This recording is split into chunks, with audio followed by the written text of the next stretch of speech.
About 4,000 years ago, God appeared to Abraham. He said to him, "Leave your home, leave your family, leave your country, and go to a land that I'll show you.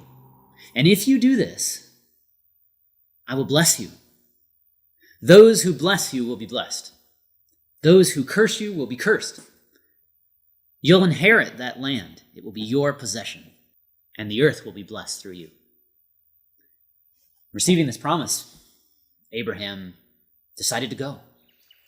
And so he goes and goes and goes until eventually he finds himself in the land of Canaan, and God tells him, "This is it. This is the land."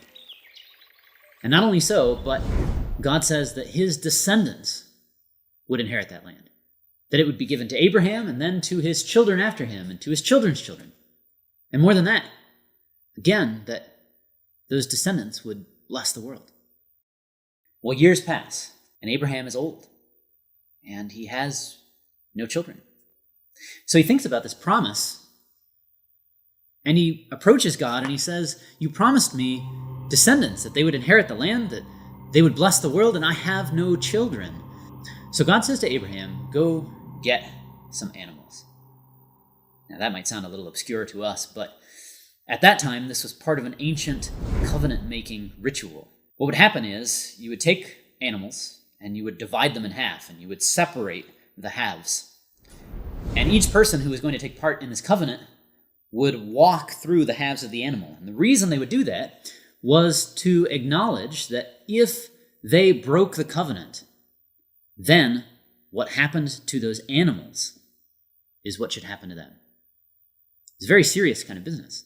So Abraham gets the animals, he divides them, and he's getting ready to walk through them, and then all of a sudden he feels tired. God puts Abraham in a deep sleep. And you know what happens here is God prevents Abraham from walking through the animals, and instead, God appears in the form of a smoking furnace and a burning lamp. And God himself passes through the pieces of the animals. Abraham does not. Why does that matter? Why is that significant for us who are here 4,000 years later? Well, the reason is because God made the covenant. You know, when you have a covenant that humans make, promises that humans make, humans break promises all the time. We can't live up to them, or we purposefully don't live up to them. That's not how it works with God. God keeps his promises. And so what God does is he walks through the animals and doesn't allow Abraham to. There is no way that Abraham can, on purpose or mistakenly, break the covenant. This covenant is unbreakable. Abraham's descendants will inherit the land.